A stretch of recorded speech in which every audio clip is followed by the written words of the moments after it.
second part of the fleet after our first deployments when we became a part of the E4 Mafia. Shoot accurately while, being sleep deprived, hungry, tired, exhausted. And they're like, if it didn't explode when it landed, it's not going to explode now. I was like, They got up and went to come towards me, and Doc just... Panda 1-6, Panda 1-6, this is Badger 2-2, come in, over. Badger 2-2, this is Panda 1-6, send traffic, over. Roger, E4 Mafia is a go. I say again, E4 Mafia is a go. Roger that, execute. what's going on, guys? Welcome back to the E4 Mafia podcast. Today's episode is going to be part 2 of the fleet. We're going to get into when we were seniors and how it changed from going to boot to senior and how different the fleet was for us. Again, guys, I'm Alan. And I'm Mike. Thank you guys for watching. Let's get into it.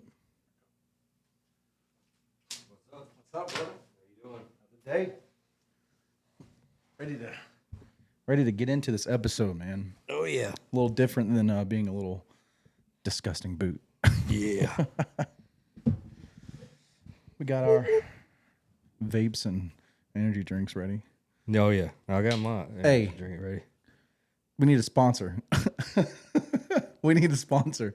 Cato. I do Cato. Can we get a Cato sponsor, please? I got Kato as well. This Free is advertisement. Look, this is the only time I'm free Hey, advertising. I'm telling you right now, because I used to drink a lot of Monsters. After when got out drinking that nasty ass Rippets, I drank a lot of the Monsters, and I just felt horrible after drinking Monsters. And I went through a shitload of different brands, and this is the only one. Now it says clean energy, you know what I mean? So, but I have felt better. I don't feel, down and drowsy after I drink it. So far it's been great. This rainstorm, You're clean just giving energy. them a free advertisement, huh? Yeah, I'm just. You even saying. held up the thing and was like, "Yo, look at this presenting." I'm just saying. I'm just saying, dude. Yeah. So today's episode, our second workup for our second deployment. So again, if you've seen the previous episode, we discussed and talked about each deployment, and the workups are different depending on where you're going. That'd be different types of training, different types of it could be different type of warfare training that you do, either in the woods or in the field, or in mount, because there's different mount training as well. It's not just all the same. So yeah, if you want to start off with yours to see. Yeah, I will. Also, you remember the one? Remember our buddy that was talking about having a golf video for breaking 40? Yeah. He told me what mount stood for because I couldn't remember on the SOI episode. Yeah, I couldn't remember either. And I still forgot what he said. But yeah, if you guys want a golf channel, let us know. Probably coming soon, anyways. Whether you want it or not. Any channel, whether you want it or not. It's probably yeah, coming. we're still going to do something. Yeah, so we came back from our first deployment. I'll just start with that, surprising you guys and whatnot. That's when my boy Matt came and got me. And then as soon as we got back, it was after we got our little bit of leave, as soon as we got back, it was just nothing but going back to the field, all the dumb stuff before our workup.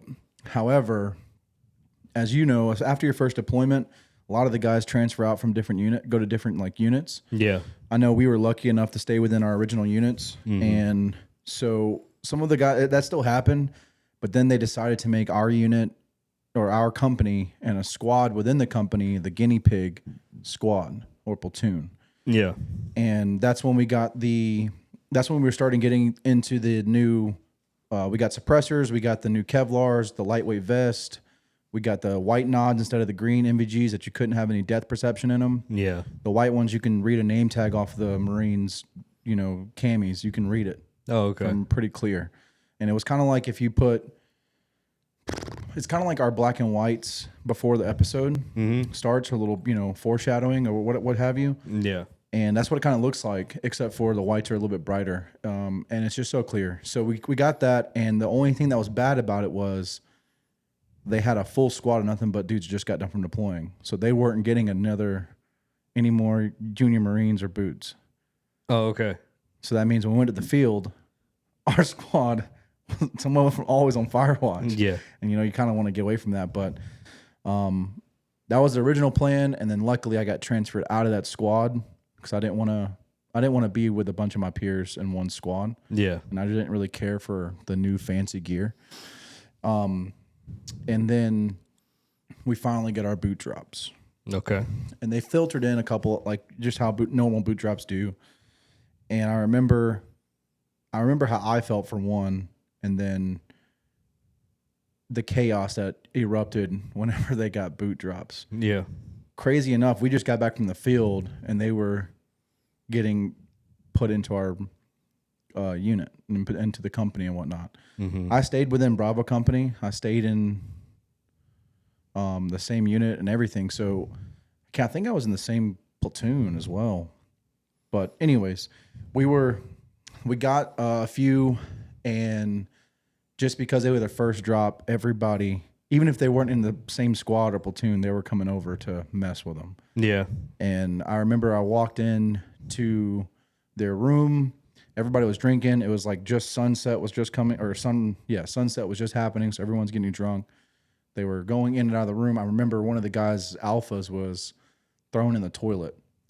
Yeah. And that's just like, well, what are we doing? Yeah. You know what I mean? And obviously the room's trashed. Obviously they don't have any hangers for they came with a sea bag just like everyone else did. So there's Right. nothing's hung up. None of their trolleys are ready to go.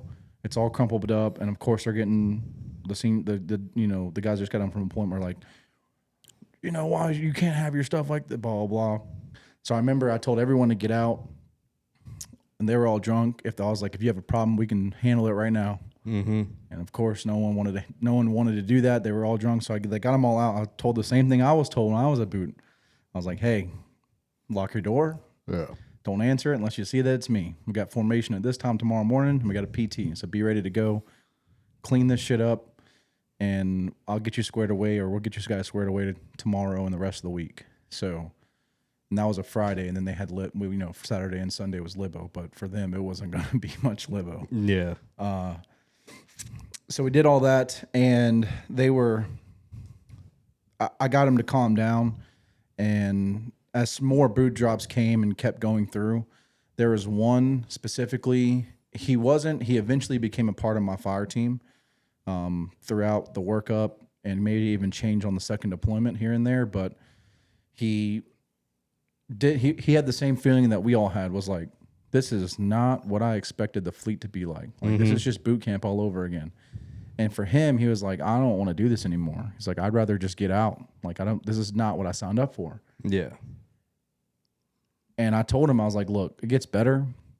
And this is after everyone's been messing with him. This is kind of like further down the road when we got him. But I was like, hey, it gets better. Don't stress it. But if you really don't want to be here, I don't want you here. I can't have someone that's second guessing being here when we go on deployment. I can't, you know what I mean? I can't have you doing that. Right. So if you don't want to be here, I can give you a way out. There's two ways out. You can either be the biggest turd there is and get dishonorable discharged, or you can go to chaplain and tell them you want to go kill yourself, and they'll eventually just play that game and you'll figure that out and you can get out.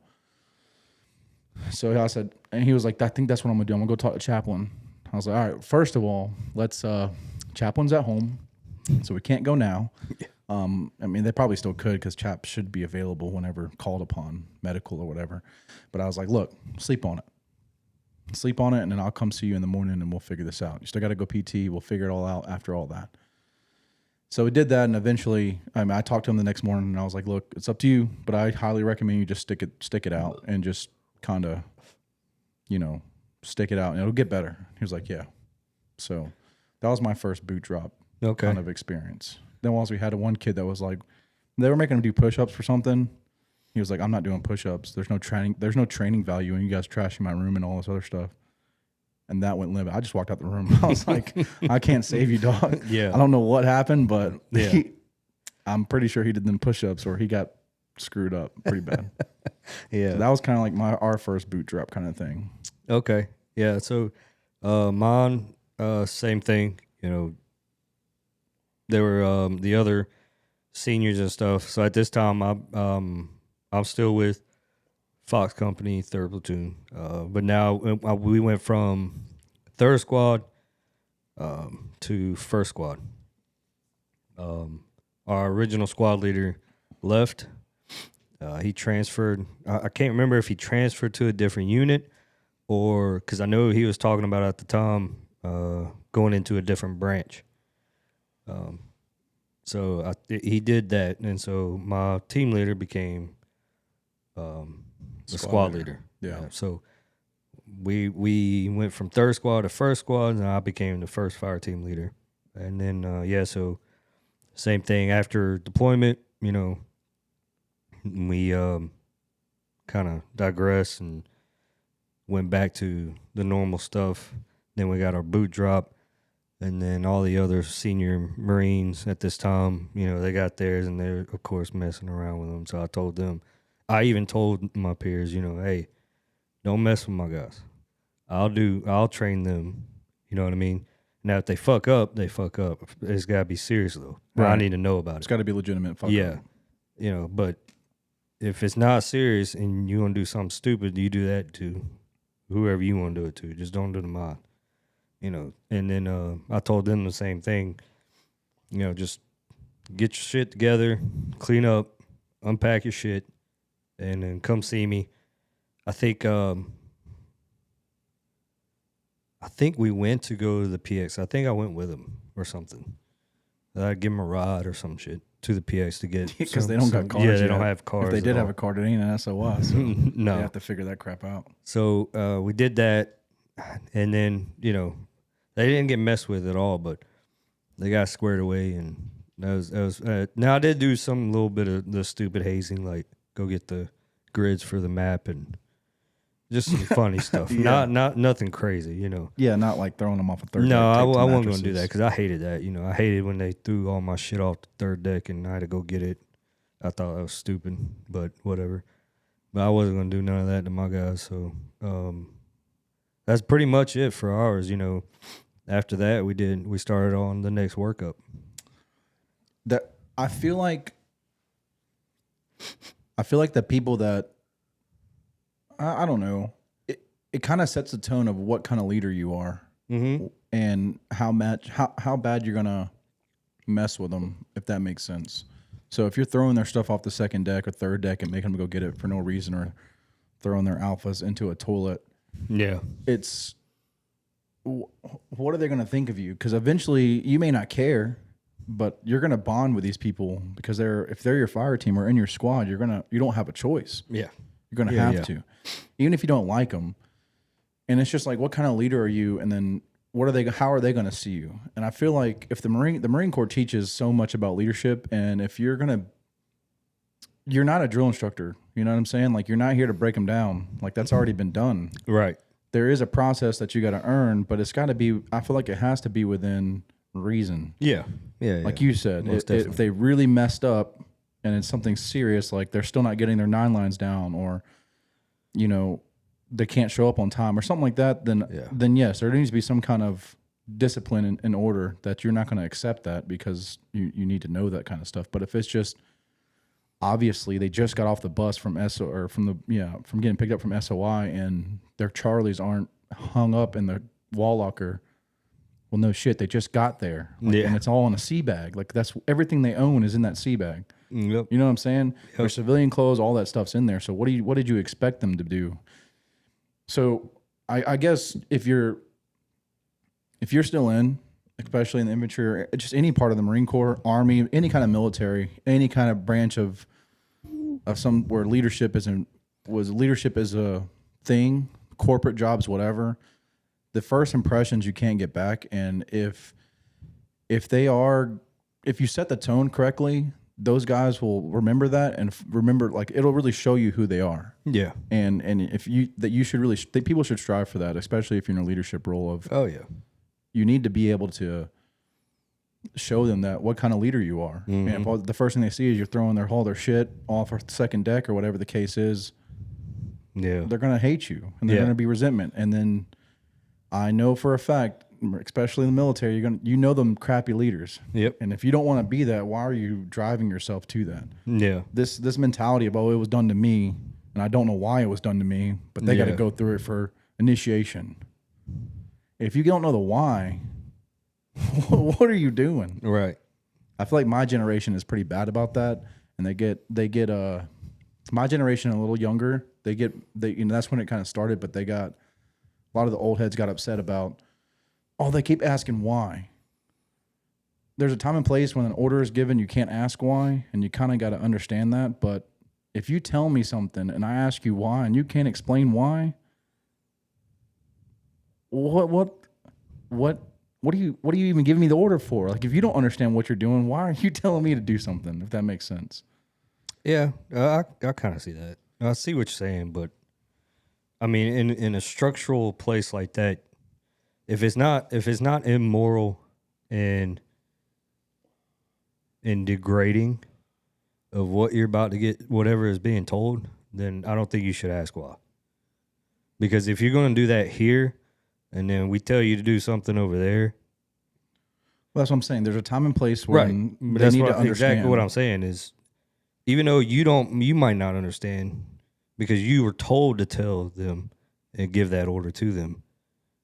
You're just doing what you're told by your squad leader. Yeah, as a team leader to them, again, if it's not immoral or degrading, you know what I mean? Like if I tell you to go get your, we're out in the field and I tell you to clean your weapons. If you gonna ask me why, yeah, I'm gonna be pissed.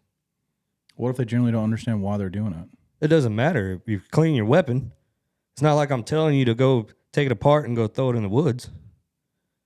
That's two different things. We're on disagreement on that one because Yeah. All right. because why are you cleaning your weapon, especially overseas or whatever? Why would you clean your weapon? You know why you would clean it. I know you why. always But why? To make sure your weapon functions, right? Right, exactly. But if that lowest denominator don't understand that, that's a problem. They need to understand why. If you're just doing something because you were told to do it, there are tasks when it's like, hey, go clean up the motor pool, and you can't really ask why. You know, that's just in your head, or you have a good idea. It's just busy work or whatever the case is. But that'd be different for me because I would ask why. That's what I'm For saying. that. So we're on the same page. I wouldn't ask why about cleaning weapons. I would ask why am I cleaning motor pool? I'm not as cleaning weapons. Somebody would understand why they're cleaning. It should that's be what I'm well saying. known. But let's say he legitimately didn't. One of your boots legitimately did understand why we're cleaning our weapons so much. But you explained to him, hey man, if we don't clean our weapons aren't going to function when they need to. And then if he continues to ask why and be a dick about it, that's a different understanding. But you explain it to him, and now he understands why. He's going to be more willing to do that task because he understands the reason behind it. He understands the bigger picture behind it. If that makes sense. I mean, but you get taught that anyways. That's from what I'm boot saying. camp. That's your scenario wouldn't really be a why problem. But some people do ask why those questions. On a leader, it's on you to understand whether they're asking it to be a dumbass and just to give you a problem. That's a different story. Right. Or if they don't really understand why. Yeah. Because there are some people that just don't understand simple stuff as well as you know. Yeah. I've seen it in the job that I'm at. Like you would think. Well, I didn't see it at all like that in the Marines. So now I see it now out in the corporate world. That doesn't, that's why I had to change my ways now, the past 7-8 years that I've been with the company, of my mindset that these are not military people, because they would do the same thing. So I think a better example besides cleaning weapons, let's say you're attacking a compound. Mm-hmm. And you have the right flank. Your platoon or your squad's in charge of the right flank, and you're that leader. Mm-hmm. And you tell them, "Hey, we got to secure the right flank." Mm-hmm. And you leave it at that. Well, they're going to be like, "Well, what's the mission? What's the reason behind why are we taking this compound? Who's taking the first flank? Who's taking who's going up the front? Who's going up the left? Where's our egress routes?" Those whys, as I understand what the mission, why we're doing the mission, it kind of comes because the Marine Corps teaches it to brief your people. But that's a more of a if your leader was like, "Hey, we're just going to go do that," and you're like, "Well, why?" Like, why is it? Are we just going on the right flank? Is it just us? Like, what?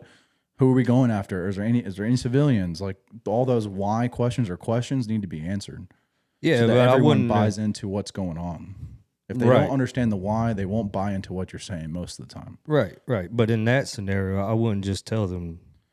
I know. I'm giving you a different scenario besides cleaning weapons, because someone's going to have questions. Even if they did brief Yeah. it, someone's going to bring up questions. Cleaning weapons is 101 boot camp. They should know that. Yeah. But I'm just saying that's we're getting a little off topic. But Extreme Ownership, go read it. The book is great by Jocko Willink. It's Navy SEAL. Good book. He explains the why is important. That's a tongue Oh twister. yeah. Go read the book. It's a great book. One of my favorite books. But yes, we were working up for Norway this time. Mm-hmm. The previous, my first time in the fleet, we were working up for a MEU in the Middle East. Ooh, I can't remember the number MEU. We were on the USS San Antonio, and that was the middle ship for our the first deployment.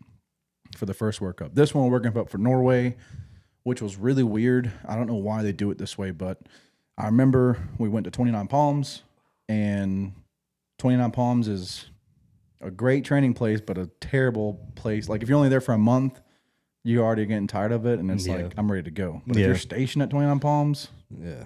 I sorry, couldn't bro. do it. Sorry. I hate it. I would hate it for you. I'd somehow transfer if you could, but we did the 29 Palms ranges, and those ranges were legitimately amazing. Like, it's almost as realistic as you can get.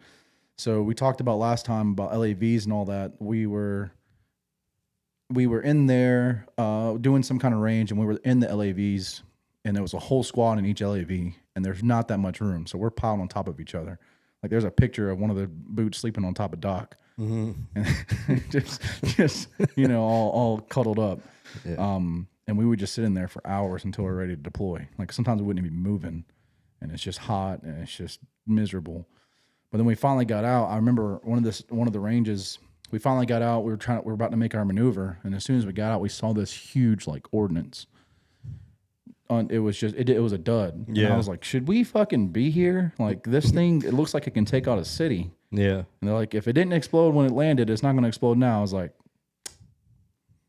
okay, that's why. Hey, how do you know that? Yeah, that's a big why. How do you know that? I would ask why. I just can't take your word for it, because you know what I'm saying? That's why the why is important. This is all coming together. I love it.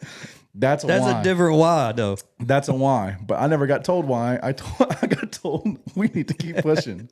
So my happy ass went past it. Didn't have time to question that thing we had arranged to run, and it was a part of our workup.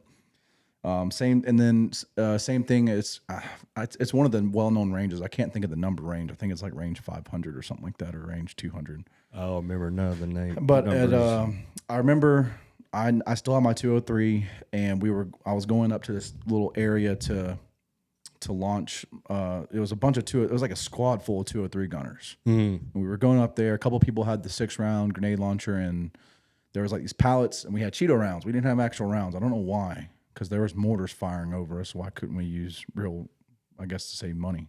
Yeah. And I remember couple things. One, the company guns that we had he was a tool. Okay. He would.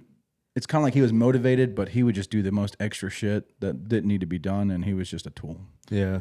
He was pretty salty apparently, though. So, whatever. I don't know. I didn't know much about him. I tried to stay away from him. And he was up there, and apparently some 2-star general was there. And we're sitting there trying to, and from the last episode, I'm the best 203 gunner. I can hit this stuff. Yeah. We couldn't hit a damn pallet. We were impacting all around it. And I was like, 15-meter injury radius and a 5-meter kill radius, we're still killing this pallet. I just can't hit this pallet.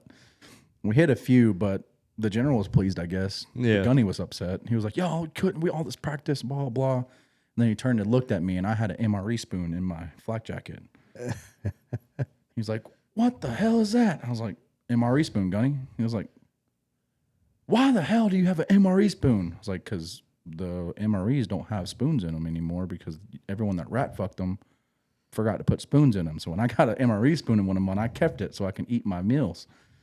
He got so pissed. Yeah. He was like, "That just looks terrible." Like, oh, I don't care.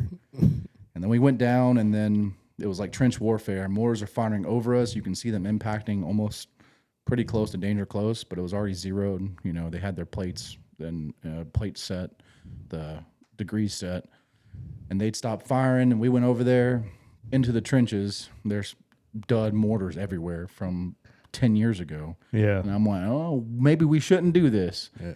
Still pushed through, took them out, and that was all a pretty good range. And then we had to sprint through like this nothing but beach sand for like 200, 300 meters. I remember we'd already run most of the range, and I was gassed. Yeah. And one of like the CrossFit sergeants from a different platoon was the person that's supposed to be like the liaison to connection piece to bring the rest of the platoons through. Okay. He was like, "Come on, run." And I'm like, after sprinting, so I'm trying my best. And after about like halfway through, I'm recon shuffling that shit. I'm like, Yeah. He's getting pissed at me. And I'm like, dude, I don't know what you want from me, dog. Like, I'm so gassed. Flag J, it's just nothing but sand. And I finally got over there, and he was like, "Get up there." I was like, "Give me a second. Just give me 1 second. Let me catch my breath." And they threw blank. That's when they did Bangalores and the A-pods, the grenades and all that. It's also where we had to do mine probing with our K-bars. Yeah. And then the E-tool, pull it in, you lock it in half to where it digs in like a check mark. Yeah. Throw a 550 cord and put your head down and sit there and drag it. And I was like, why the fuck were we doing this? Like, if we're scared there's mines here, let's just go a different way. Like, this is so dumb. If this thing explodes, I'm going to die. Maybe that was the only path. Then we had A-pods. We had something that would not risk me throwing my stupid ass E-tool out there to see if there's a mine there. Why risk Well, maybe A-pod didn't work. Why or spend something. $1 million on an A-pod when you can risk a Marine's life? never know. Only takes $30-something thousand to train a Marine. You're good. You should have asked why. Nah, dude, I wasn't in the business of asking why then. If I was in now, I'd definitely be asking why. But that was one part of it. What about? Yeah. So mine was the same. At this time, I had to go through the advanced mount course where you have to learn rope ties and rope ladders and different types of knots and stuff like that. And then we went through. Did you go to Bridgeport? I don't remember. You went to Cali? I have no idea. It wasn't mountain warfare or anything? Yeah, it was mountain warfare, but I just don't remember where. That's where they do it. It's probably Bridgeport. Yeah, I don't remember. If I there just was remember it was a handful picked from different platoons Yeah, it's throughout probably the mountain battalion, warfare, Yeah, and we all had to meet up there. yeah. So at this time, I went through all that. So I stepped away from my team for a little while, and then I've chosen again. We were a guinea pig platoon or battalion as well. So I had issued a Mark 12, and then somebody in our platoon, I can't remember who, but they had the AA-12. So the automatic shotgun and the Mark 12. Essentially, the Mark 12 is like a M16 on steroids. Yeah. So I had to go through training with that as well. On top of doing what y'all did in 29 Palms, because we had to go there as well. But I had to go through separate training with the sniper platoon, and which that was fun, but it was hard. I'll give it to them. They're the things that they have to go through, but I bet. I had to learn, how to shoot accurately while, being sleep deprived, hungry, tired, exhausted, so we had to go through the training on that. And one thing I like particular was, I think it was called like target finding or something like that. So we're about, 60 yards away from the tree line. Yeah. And then they'll have 10 to 15 different items in the tree. So you have to turn around, and then they'll tell you to turn back around, and you have to locate these 15 and 16 different items. So it could have been like a mirror from your mirror bag. Cami paint? Yeah, cami paint. Yeah. The hardest thing was probably the 550 cord because it's green. Yeah, it blends in. And it blends in with the trees. I missed like 4 or 5 items It was pretty hard, but it was interesting training that, and then learning how to track like people who's been through here, or if it to differentiate from animals to people and stuff like that. We had to do that, and then we did the Humvee rollovers. So we did training on that as well. I forgot where that was. I think that was on base. And then I think within a couple weeks we were back out into the field training, and we were, even though we were the Humvee platoon or whatever you want to call it, this time we were on foot patrol. We were getting to some destination, and then all we heard was a big, loud bang to our right. And we knew to our right, about 100 meters, was the road. You just couldn't see it because you were deep in the woods, Yeah. So a couple of us took off running. When I got up there, I screamed back. It was a Humvee from a different platoon. And I screamed back, the Doc. I said, "Corpsman up," screaming as loud as I could. And I was like, Doc, get up here. And I didn't, I was trying to see what was going on and who was there because I didn't know none of them in this Humvee, and I don't even know where they were going. But the gunner flew out, hit a tree. The A gunner, I can't remember, but I think 2 of them died and 1 was injured pretty bad. Yeah, dude, I can't tell you how many we just from the training from Ospreys. Yeah, how many close calls there were. We'll get into on the deployment episode of a close call we had, but we almost went into the ocean trying to land back onto the ship, and I was like, yeah, put me back on the ground. I did not sign. I'm a grunt, brother. I'm trying to be boots and utes, boy. I ain't trying to be boots in the air. That they signed up for aviation, not me. But yeah, y'all came in with Ospreys, right? Yeah. So we had the old school Chinooks. So yeah, I always had bullet holes from Vietnam in them. So when we heard Ospreys, we were like, "What the hell is an Osprey?" And then we saw them. We're like, "Oh shit, that looks way better than our Chinooks." I remember seeing them for the first time in SY. They were flying over because we were close to one of the air aviation units. Yeah, SOI is. I think we got it wrong too. It wasn't Cherry Point. It was Camp Geiger. That was the actual name for SOI. Is Camp Geiger. Yeah. Cherry Point was a little further down. Cherry Point. It's a little further down the coast. Is it down or up? Down. No, because Camp Geiger and Lejeune are not too far from each other. Cherry Point is a little bit further. Okay. So we got that that mixed mixed up. Geiger. Yeah. We got that mixed up on the SOI episode, but either way, it's good. But yeah, first time seeing those, it was like seeing an alien ship because never seen something with 2 side propellers that can rotate all the way 90 degrees. That was pretty crazy. Well, the first time I actually saw them was in that movie. What is it? Those blue people. Avatar. Yeah. That's the first time I saw them. Yeah. I didn't think that was... You thought it was not real. Yeah. CGI. No, they're real, and they're dangerous. They're so dangerous. But yeah, it's so whenever you're a senior, it's definitely different. Yeah, it's not as I say bad, but it's not as crazy. It's not like you're constantly on edge because you don't want to screw up. It's you kind of know a little bit more too, and you're kind of transitioning that before and during deployment. But now it's kind of everyone. I don't know about everyone, but I know for me, I was excited to be a team leader. Mm-hmm. And what came with it, and like to know that you trust me enough to be in charge of them. So I'm sure it was the same for you, but yeah, we were in charge of 2 or 3 other dudes' lives before we were old enough to drink. Yeah. That's most definitely. That's usually the case for a lot of the grunts because they're signing up so young. Yeah. But I remember we're in 29 Palms. We're doing this big mount thing, and our staff sergeant came from the drill field, and he was really cool. And we had a brand new lieutenant. Luckily, that lieutenant, listened to the staff sergeant. He was pretty salty too. He just got a shit B billet to go to drill field. He said, I didn't want to do it, but it was either that or recruiter. And he was like, I do drill before I do recruiter.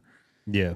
But he was outside this little, we were all kind of in this line of buildings, and he was kind of like outside trying to figure out where to go on the side of it or the back of it or whatever. And the instructors, I guess, running the thing started opening fire.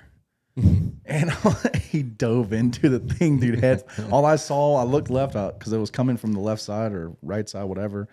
I was in the building. I was looking that way to try to go see what's going on, move. But all I saw, his head came through the window and his feet followed. He was in full kit and he slammed on his head. And I was like, "Are you okay, Staff Sergeant?" He's like, "I'm good.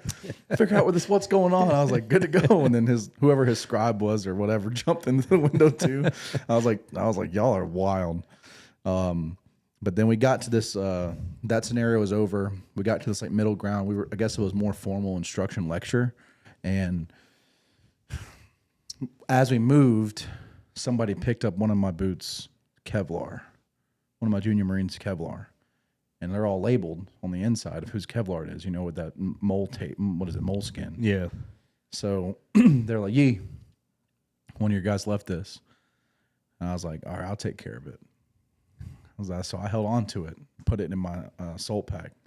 It's like I told him I won't say his name to make him feel embarrassed, but everyone's fucked up somewhere along the lines. And it's like, "Hey man, where's your Kevlar?" He was like, he started freaking out. He's like, "I think I left it back there in one of the buildings." I was like, "Why is it not with you?" Blah blah blah. Started getting into his ass, and someone needed to go grab something from some like tent way out there, and he couldn't. We had to walk, and it was like 300 or 400 meters. Yeah. And they were trying to figure out what squad or what fire team to send to go do it. And I was like, "We'll do it," like tight. So there was like this huge Pelican case. I don't know what was in it. I don't know. I just know it was heavy. And the Pelican cases have those wheels, but we're in sand, so the wheels don't really work. Yeah. Well, those wheels don't. Yeah, not in sand. And then so what I did was I made them carry one end. So one got on one end, the other one got on the other, and we carried it. He never got a break. The rest of us switched out in the back. And I was like, "You're not going to forget your Kevlar or whatever. This is your punishment. You have to carry it." And he was really skinny. Like, I remember he tried to pick up somebody. We were doing fireman carries. And then this is before. It's at 29 Palms. And he tried to pick him up and he crumbled. And he was like, "Oh, my back." He just crumbled. And they were like, "That's why you need to work out, blah, blah, and get stronger." And so we got back to where we were going, and I was like, "Here's your Kevlar." It's like, "Quit. You're going to dummy cord it to your belt loop so you don't forget it." So I made him dummy cord it to him, and then he goes like, "I'm just sick of this." It's like, "I'd rather just kill myself." And I was like, "Really? I don't believe you." I was like, "I don't believe you." I was like, I just didn't believe him. I was like, how about say this now? I was like, you can't say stuff like that, man. This is the punishment's over. Like, you messed up, punishment's over. He's like, "No, I'm sick of this. This is not what I signed up to do, blah, blah."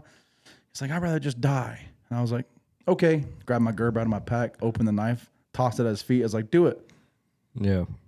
Maybe it was the right thing to do, wrong thing to do, but I was just pissed at this time because now we're also late to do our next little classroom stuff. Yeah. And obviously he was like, "Oh, I didn't mean right now." And I was like, "Dude," I said, how about said his name again? I said his name. I was like, "Hey, man, it sucks. We've all messed up." Picked my Gerber up, put it back. I was like, "Suck it up. It's not, you take your punishment. This is a light punishment. Yeah. You just had to carry this big ass Pelican case 200 meters. It's not that bad. Could make it a lot worse. Like, I can make you stand fire watch, for 3 hours of the night and only get 4 hours sleep and break it up into each 30-minute segments." Right. And I was like, "Cool." So then right after that, during the lecture part, there was like some staff sergeant. He was like, "Who was the Marine yelling at somebody earlier?" I was like, "Yeah." He's like, he pointed to the spot, and I was like, "I guess he's talking about me." I was like, "It was me, staff sergeant or sergeant, whoever he was." He's like, "Come here." I walked over to him. He asked me some question that a corporal's supposed to know, but it was more like corporal corps stuff. Okay. Something like an acronym or something. What does it stand for? And I only got 2 of the letters. Yeah. And it was like a 5-letter acronym.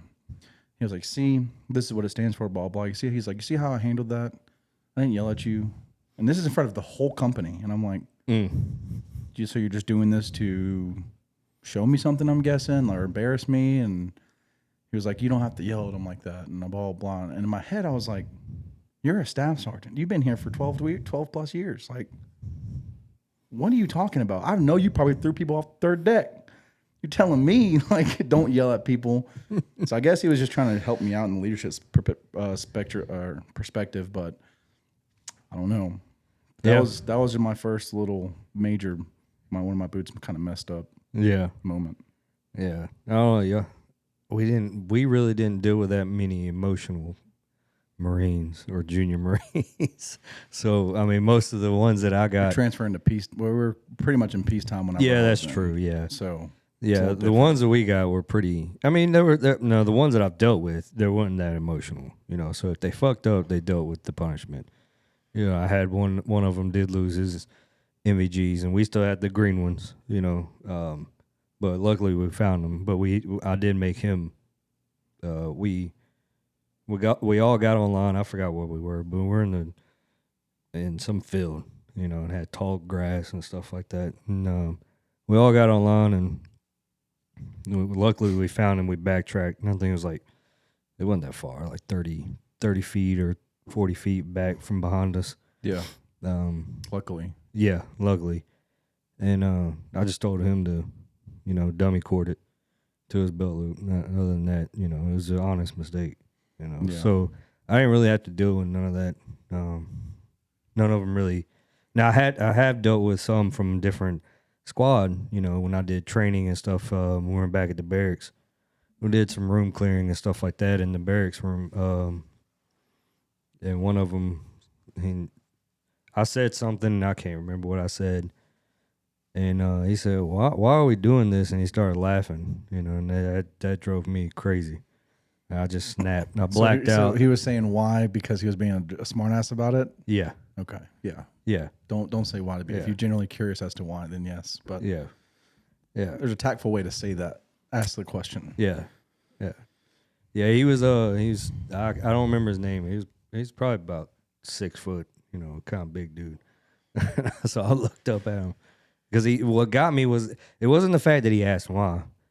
He started laughing about it. That was I don't know why, but that got me. Yeah. He just snapped. I said, "You think this is fucking funny?" And he just straightened up. He's like, "No, let's go." So yeah, I kind of snapped. You didn't kick his ass? No.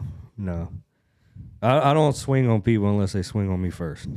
I was more the same way. So that's different. I'm not that type of person. Now, I mean, we've had boots try it, you know, but Found out why. they fucked up pretty bad.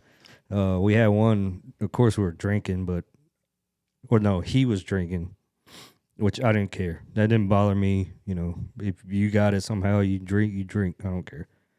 But he did. He got too drunk and started. He said something, and Doc was with me. We were going out that night.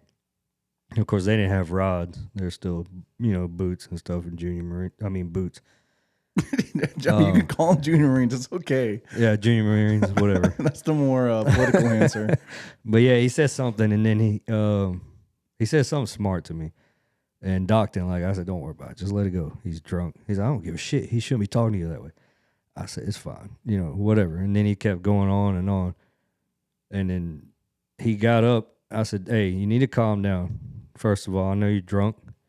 I was like, "But this is it. Doc's right." I was like, "That's enough. Just calm down. Go back in your room and enjoy yourself." So he got up and went to come towards me. And Doc just... Before I was like, "Whoa!" and then he was knocked down, blood going down his face. I picked him up. I was like, "You good?" He said, "Yes, let's go." I said, "All right, here, sit down, dude." And I shut the door and walked off. When we went somewhere, I don't remember, but yeah, Doc was quick on his feet with that one.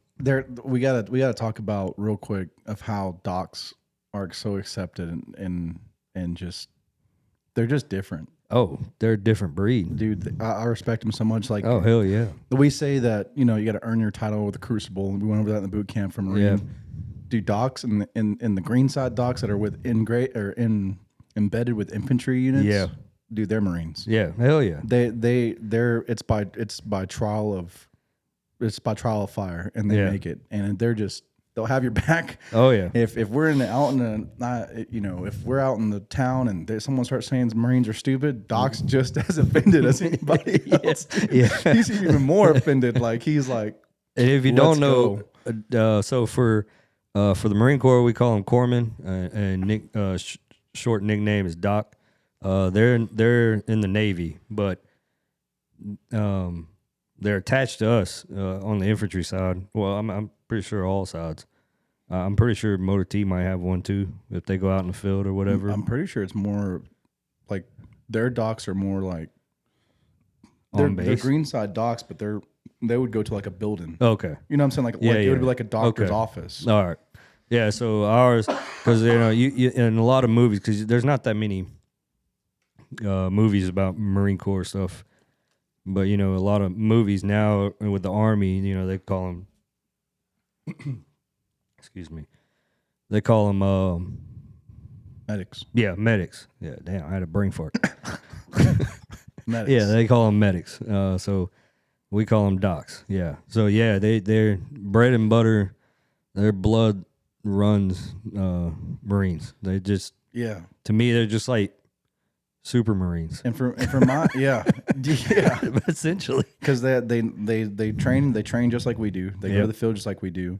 They're embedded within each platoon and each whatever. Yeah. And they sleep in the field. They're digging fight holes. They're Yep. they're doing all that. They're right On next to top you. of also practicing their craft of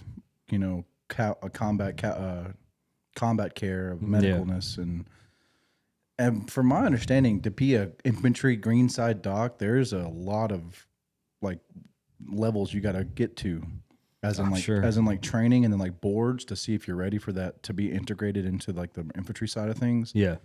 Knowledge test, all that. Yeah. And then when they get over there, man, they're pretty respected. And then as they, I mean, the docs are just it's weird too because you can see the senior docs. Mm-hmm. They start do the hazing same thing. their boot. Yeah, they start It's doing the like, same yeah, thing. dude. Yeah. Like Yeah. doc, go get it, brother. Yeah. Go. Yeah. And it's cool. And for majority of the docs that we've had, they're all jacked. Mine were all jacked. We had one. We called him, like the grand old man of the Marine Corps. We call him the grand old man in docs. He was he was bald. Yeah, he was bald up here and had hair right here, and he looked like he was 50. Well, Skinny. dude, I mean, the Marine Corps did that to you. Let me tell you, the Marine Corps. This is a doc. Like he some just of the, came in. some of like the first sergeants and all that, they'd be like 38, Yeah. about to retire, and they look like they're 60. And I'm like, what? You're Yeah. 38 years old? I'm almost Yeah. approaching 30 now, and I'm like, what is Yeah. going on? But thank you to all the docs. We respect you. All the Marines respect you. Oh, yeah. If they don't, Me and come see Doc. me. Me and Doc was like this all the time. I try to be cool with Doc. It was just me and like last episode, me and Rosa. Yeah. That was my go-to friend, and we're rooming together. Just personalities clicked, and all that. So, Yeah. but yeah, I at least wanted to give a quick shout out to the docs. Oh yeah. Yeah. Got to. They're Mine was good to go. I'm not gonna say his name, but he was half Filipino, I think, and half black. But he looked black. You I know know? who you're I know. Yeah. I got to meet him. Did you meet him? Don't remember when you had your hernia surgery and I was a kid? We went to go eat. Oh and he yeah, showed yeah. up? Oh, I forgot about the hernia surgery. Yeah, you met him that day, Yeah, dude. he I went- was doped out. It wasn't a day. It Percocet. was we went to go eat. Maybe the first day we were there. When you He come and ate with us. Yeah. Mom met him too. I don't blame you, Oh. dude. My memory's shit too. I don't remember. We're probably gonna have Alzheimer's when we're like 32. Well, I'm alright when I'm 32. I'm almost 40, dude. What are you talking about? I wish I was 32 again. I'm almost 40, man. But yeah. So we finished 29 Palms. I remember one other thing, a couple other things for 29 Palms was that was kind of like my first. It wasn't my first, but it was like the first real like workup culminating event that I had my team, Yeah. and they were pretty squared away, and try to train them up and not do the things that I didn't like and do the things I did like. I remember we were on this like big berm, and I had just opened my tuna because I was trying to lose some weight and I was trying to eat better. Mm-hmm. So I had tuna package, trying to eat as much protein as I could, not eat the 3,000 calorie MRE. And I remember I just opened it, just poured my hot sauce in it, was about to eat it, And all we did was we saw something in the distance coming to us. Like, what the hell is that? And it was in the sky. And I was like, oh, they're doing training, whatever. This jet flew right over us, maybe 100 meters, 150 meters above us, close. Damn. And when it passed us, broke the sound barrier, loud as shit. And of course, all that sand went over the berm and all, just got all in my food. I remember that. I was just like, I really want to shoot that jet down right now. my one sanity, it was like my lemon pepper one too, the one I actually liked, and I was like, I really want to shoot somebody right now for doing that. And then there was a bunch of tarantulas out there. Yeah, I remember I kept one as a pet. As a pet. Yeah, kept one as a pet. A lot of people kept killing them because they were scared of spiders. I hate spiders. They'd wake up and there'd be a spider, big ass tarantula. I couldn't do that one. But no. If you follow me on Instagram, you can see the pet picture of little. Called him Larry. Larry? Yeah. Kept him as a pet. But after 29 Palms, we did some other stuff in Camp Lejeune. And then we eventually went to Bridgeport prior to the workup and then went back again during the workup. So it was my third time at this stupid place. And it was for cold weather warfare and training. So I remember we hiked up, and it's snowing throughout, like usually throughout some of the days, and there's a bunch of snow still on the ground. It's super cold. And then we got, I remember that's the first time I was issued happy suits. They called them happy suits because they were like North Face jackets on steroids. Yeah. And they was just, you had little booties and you had pants, and then you would, wear the snow camo that was like really thin, like, the polyester, really thin. Over it to blend in with your material or whatever. But most time it was just our camis and then the snowsuit or the snow camo. But I remember that's when we first got issued happy suits. It was also really, really warm. I wish I would have tactically acquired one of them. Yeah. But did it make you happy? It made me really happy because it was super freaking cold. I've always said, though, I'd rather be cold than hot. Yes, most definitely. Because you can only get naked if you're hot, and it's still hot. Yeah. But if you're cold, you can put on a lot of layers and to get warm and you only need one happy suit. You'd be happy. Oh, yeah. Yeah.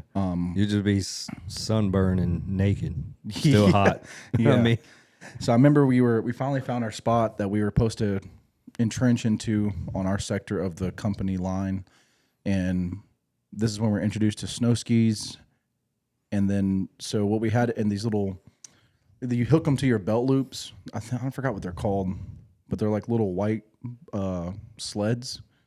And you can put your pack in it while you move, so it's not on your back. Oh, so you just drag them? Yeah, you drag them and it hooks onto your thing, and they break down. But you hook them onto your belt loop. The only problem is whenever you go over a bump, they would twist. So you have to stop, turn around, untwist it, unflip it, get it all back. Was it enclosed? No, it's not enclosed. So it's all open. the stuff would dump out too? Yeah. Oh, there was like straps on it, so it wouldn't just go out. But like you got your LB pack and all your assault pack and all that on it. And you're carrying your rifle as you move. But we get to this spot, and it's like, it had to be at least like 10 feet of snow. And two of the senior guys. This was in Cali. Yeah. Okay. Two of the senior guys, they were trying to get they were arguing about, because one guy didn't want to go 10 more feet because he was the guy breaking all the path for us. He's like, I'm setting up right here. And then one of the other senior guys, he was acting, either he was acting as a squad leader or he was just another team leader. And he got pissed. I was like, put your shit down. Or I'm putting my shit right there. You're not moving. Like, you need to keep moving. He's like, no. He's like, my left flank, I'm the most left flank. And you can't do this, or we're going to be. They start arguing. The next thing I know, he just dives on the kid that wouldn't move. And all I saw was his feet in the air because now they're in 10 feet of snow. And then you can see the snow moving because he's trying to punch him. So I sprint. I'm trying to sprint through this thick ass snow. I finally get to him. I'm like, stop. I break it up, and they're both bleeding in the face. I was like, what are y'all doing? He's like, just a disagreement. He was like, move your stuff. He was like, no. He's like, I'm about to punch you again. I was like, dude, you got to move your stuff. But the eventually staff sergeant was like, what the fuck are you guys doing? He won't move. He's like, get the fuck out of here. You're in a different platoon. Go away. So he eventually moves, but that was just, it's snow, dude. Digging into snow and setting up your position is stupid, especially when we get to our second deployment or my second deployments. Yeah. It's just, we'll get into how difficult that is. So what was he breaking the snow with? If he was the person at point breaking the snow for everybody? Boots. Huh? Boots. Just In stepping 10 off. feet of snow? Yep. What was he, kicking it or something? Just walking. Oh. That's why he didn't want to move any further. And it's at break off, dude. I was tired sprinting. You would figure there would be like some type of tool to be digging through 10 feet of snow. I don't remember if we got anything like snowshoes or anything. I think we may have or something. I can't remember. Okay. But but either way, it was still just him walking and breaking over it. Yeah. Because this was the spot where we would take off our whatever we had and would be in boots walking around our thing. So you had to pack the snow down so you can walk on it. Yeah, okay. And then soon after that, we got done training over there. That's when we met the Terminal Lance guy that started that little social media page, Terminal Lance guy. He made little funny videos. He came up there. Okay. Had like a little crew with him and all this other stuff, making some kind of, I guess, shorts or video. Got to meet him. Looked like a goofy guy. I don't know. Everyone was taking pictures of him, throwing up the Terminal Lance sign, and hires getting pissed off because, like, get away from that guy. He's a cancer or whatever. And they I'm surprised they just let him up there with you. well, he had permission from hire, I'm pretty sure. Okay. You know what I mean? Yeah.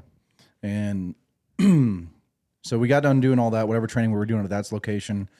We had to move down to a different location, and they were like, all right, we broke everything down, now we're just waiting.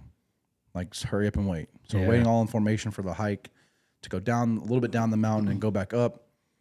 And they were like, all right, we're going to wait for the sun's just now coming up. They're like, we're going to wait for the ice to melt. It's too icy. It's too steep. We don't want anybody getting hurt. Hey, common sense. Cool. Like it. I think that's going to work out if we let it melt.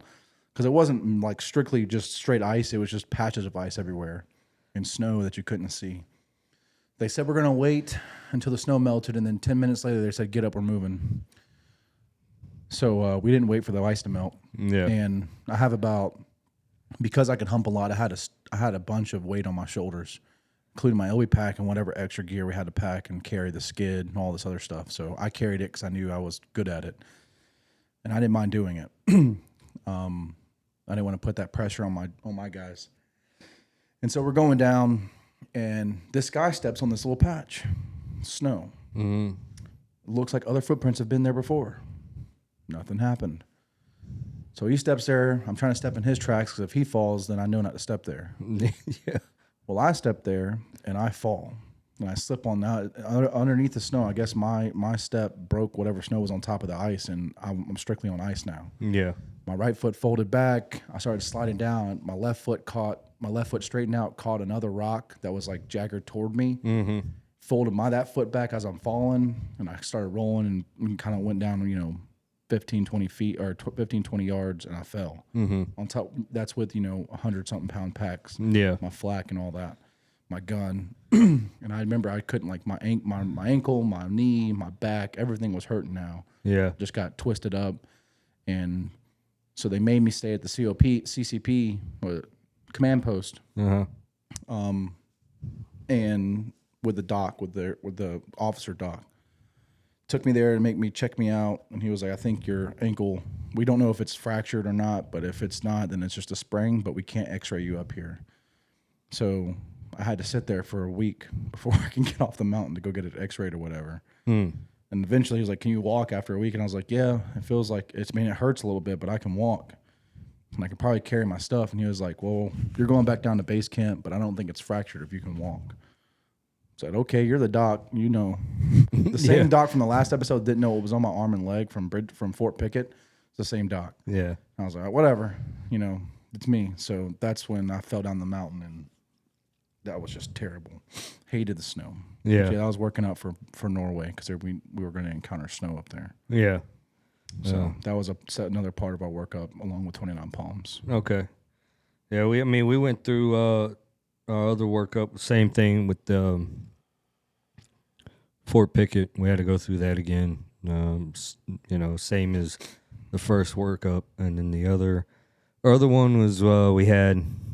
I forgot what mount it was. I don't know. I don't remember if it was in Cali or on the East Coast, but we had the Hollywood effects there. They try to make it as realistic as possible. Big ass mount town where you can, because we also did platoon training in different missions there. Then we did a battalion raid, a company raid, and all that through there. So it was a massive, massive town. Those are crazy culminating events. Yes, it When is. battalion raids Like, happen. Yeah, I almost like when we did the battalion raid, I had to like pause and take a look at it, like because I was in awe of like how all this is working so well together. Yeah. From because you're down here looking at it. You're not looking at it from bigger picture point of view and seeing how well it actually executed through a big town like that. So let me ask you then: do you think the generals and the, all the brass, do you credit those people for it working so well, or do you think it's the, backbone NCOs? It's always a backbone because you give the so from because when you have that type of leadership structure and you trust in those levels throughout that structure to do what needs to be executed, and if it runs well, it's on them. Of course, they might get the pat on the back. Yeah, they get all the praise. You don't. Right, but I'm with you. it's for the NCOs, the squad leaders, the team leaders, the platoon sergeants, the ones that have experience and stuff like that. They're the ones that's the backbone of how it's executed. No matter what happens, even though you have a plan, your plan's always going to change at that moment. So to me, it's them. Yeah, the backbone. Yeah, Yeah. I'm with you. I don't think the same thing. Yeah. I didn't mean to interrupt. No, you, you're but good. Just No. want to see what your thoughts were on that. The same in the corporate world, for the most part. If you have a good, Well, be careful because that's why I said if. somebody from work's watching, I don't want you to get in trouble. Or No, something. you're not. If you have a good from my point of view from the corporate world, if you have a good general manager or plant manager or whatever, and if you put your faith and trust in the guys that you promoted up to be, supervisors and stuff like that, and if everything's working so well and executed well, then the supervisors and the team leads there are the backbones, Yeah. So again, you just have to have a good structure. But anyways, where was I? The special effects plot. Yeah, the special effects. So that was probably one of my favorite training exercises that we did because Hollywood effects came out. They had, just same thing in the movies that you'll see, IEDs exploding in the road. They had RPGs going across from building to the street to cars. They had burning cars there, Humvees, and they also had the role players were legit, Iraqis and stuff like that there. They also had veterans and other people there that were missing limbs and stuff, so you can actually go through your training that you've done these months, and workups and stuff on these people. Yeah. So we had day raids and night raids. The night raids, again, we had the green MVGs. And this was a company raid, I think it was. And everything was going off and chaotic, stuff exploding, RPGs shooting down, and you're trying to disperse to go where you need to go. And I went into this building to my left, got in. As soon as I went through the door, as I was going in, there was a female there with both her legs missing. She's screaming and hollering. And there are instructors in there. He's like, all right, so what are you going to do? You walked in, and this is what you see. So, I go through the steps and stuff like that. I finished, and he said, all right, you're good to go. So I kept on going. I had the team behind me. We're clearing the rest of the room in the building and stuff. Got out, and I'm following this other. Well, I didn't know at the time, but I thought it was my team. We're going to the other building across the street, go clear that building. And we get in there, and I'm with the wrong damn team. I don't know how that happened, but I'm following somebody else. I was like, hey, where's the first squad? And they're like, I don't know. This is a different platoon.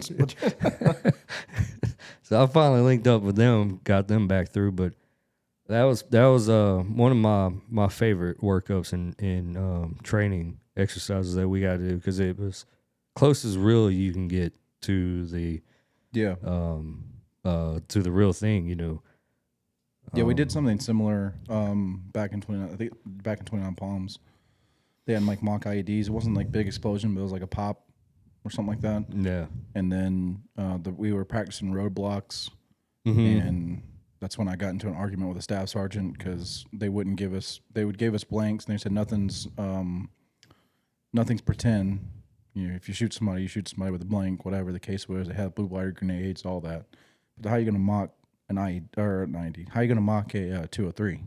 Can't shoot a Cheeto round on somebody because that could literally hurt somebody. Yeah. And so I was told by my staff sergeant to 203s are mock. You know, they're fake. You just say 203 out, go through the process, and that'll count. Cool. So this vehicle's rolling up, passes the no-go mark, and I was like, all right, 203 out, bang. And then we got in trouble for that. He was like, why didn't no one shoot at the thing? He was like, well, he shot a 203 at it. He's like, how the hell do you shoot a 203? Nothing's fake. And I was like, so I got pissed off at the staff sergeant. I was a little corporal. I was like, I shot a 203 at it. You're not giving me Cheeto rounds. How am I supposed to not? You ain't got no 203 rounds. That's not going to happen. Because I always have 203 rounds. How do you think I'm here without 203 rounds? And he took a step back. He's like, all right, we'll chalk this up as a parlay, and from now on, you don't have a 203 rounds. I was like, now I know. Thanks. And I walked off or whatever. And that's when we had like we didn't understand what this red line meant in our little. It was a person checkpoint. So like this big crowd was coming. They had role players, and they kept coming. The signs are in different languages and in English. They knew to stop, whatever. Sea wires everywhere. The big husk barriers full of sand. Our machine gun outpost is up top, and if they passed this line, the machine gunners were supposed to open up. But I guess it didn't open up, and as soon as they passed that, the role players passed that red line, there was things flying towards us, and there was IEDs and grenades. Yeah. So they were like, this is why that red line's so important. There are people inside these, they know to stop. Everything's told them to stop. That says you will be shot if you pass this. There's another warning, and then it says after this sign, if you pass this sign, you will be shot. And they passed it, and it was like, you guys need to open up. Same thing going through a mount town, little IEDs popping off, and just craziness. But it was pretty realistic, I thought. I was like, this is fun. Yeah. This is good training. Yeah. So, yeah, that was my most realistic training, that, and there were some kind of role players at Camp Lejeune in one of the mount towns over there, and I remember the guy was getting upset speaking Arabic, and we one of the guys got up, I guess felt threatened, and started shooting at him with their blanks. Fucking instructors lost their minds. Like, you're just gonna cap this guy, blah blah, and it's like, I don't know. I guess this guy, I guess he felt threatened. I don't know. Yeah. But that was pretty cool. And then the dude that was speaking Arabic spoke English, and we were all like, Yeah. because he's an actor, you Right. know what I mean? Yeah. But he was, of Middle Eastern descent. But Yeah. Yeah. Same with ours. They all. I'm assuming they all get paid to help us out and train and stuff like that. Because I had to go through Arabic course and get a certificate. Right there at South Carolina Tech or something like that. So I had to go during working hours to go take courses. I forgot how long it took. But yeah, they also told us while we were training with the role players that, if they could speak English, you go ahead and ask them if they spoke English, then you could continue your conversation. The main thing was to make sure you get these points, have you seen this or have you seen that, or what information you can give us, stuff like that. So yeah, I would go into a situation speaking Arabic, but then when it got to a point, I would ask, do you speak English? And if they said yes, then we would continue the conversation, and I would ask all these, these points of getting information from them. yeah, So that was interesting. So we had that, and then we also had to do non-lethals course, Yep, I did that my first and time in then the fleet, which I thought was stupid. what was it called? I forgot. I forgot what the other course that we had to go through. But the non-lethal course was it was interesting, and I liked it because we've never done anything like it. And it was something different, kind of break the barrier of doing the same old digging foxholes and bounding and Yeah. up, I'm seeing me, I'm down, all that crap, you know. So it was kind of different. I got the experience of getting tased and pepper sprayed and all that stuff. So Yeah, that we did that in my first time in the fleet. I forgot to talk about it, but I thought it was stupid. I didn't want to do it. I just whatever. I'm good. I don't feel like sitting there. It was just a time, especially when you're doing riot control. It's just a time for whoever the seniors were the role players, and it's just time for them to mess you up because you can't do anything. yeah. And they just barrel into the line of shields, and the shield hits you in the face, and then you get mad, throw the shield down, want to fight somebody, they're yelling at you, put the shield back up, and I guess it's good training for like embassies, stuff like that. If you need to go assist them, and that's kind of that's why we trained it in case we needed to go help an embassy out. We can help with riot control. And Yeah. I was like, fuck that. Yeah. I ain't helping out with riot control. That's how you get fucking killed. Screw that. We're at a disadvantage if I have a shield in my hand. I need my rifle and my stuff. But it definitely was a easier time in the Marine Corps and a better experience once you're past the, fuck games. Yeah. I mean, we still had one of the worst things I hated was after range, and you had the range, you had to all line up and pick up brass. Dumb as shit. I thought it was dumb as So shit. stupid. It's not like we're reusing the brass, so I don't understand why Just we to had keep it clean.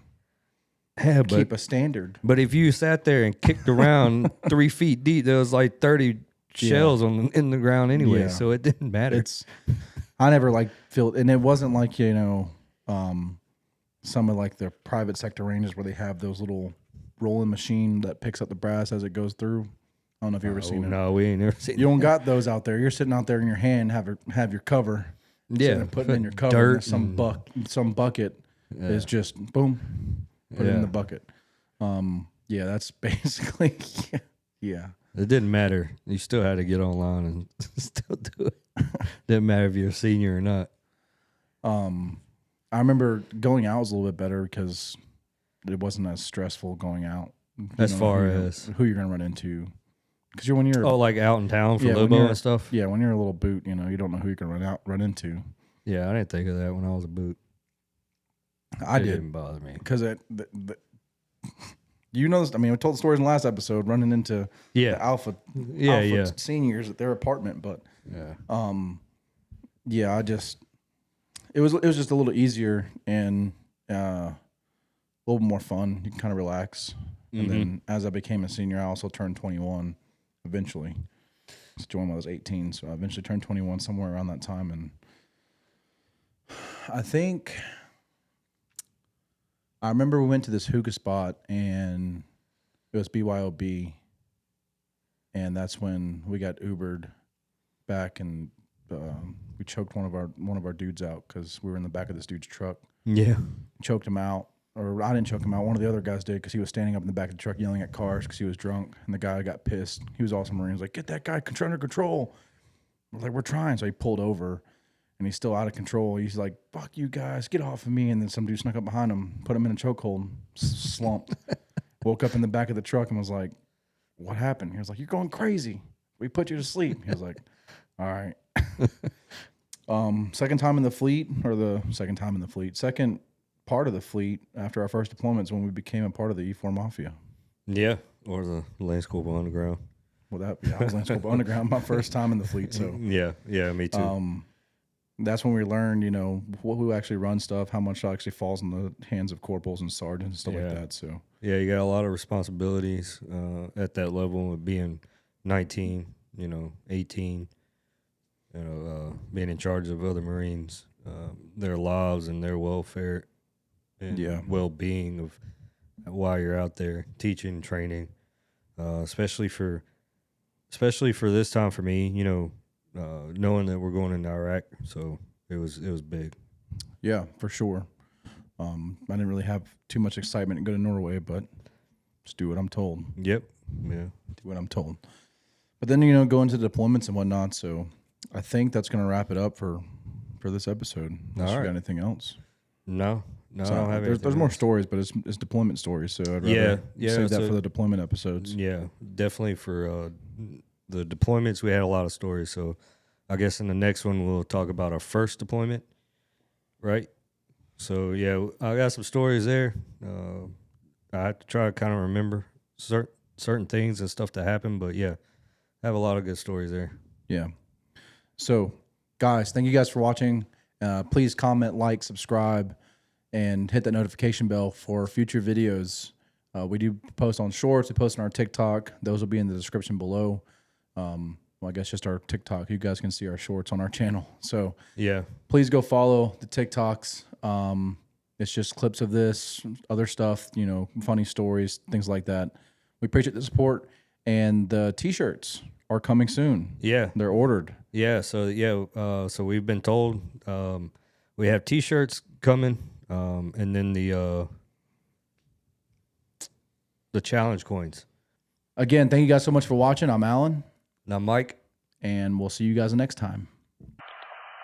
Panda 1-6, Panda 1-6, this is Badger 2-2, come in, over. Badger 2-2, this is Panda 1-6. Send traffic, over. Roger, E4 Mafia is a go. I say again, E4 Mafia is a go. Roger that, execute.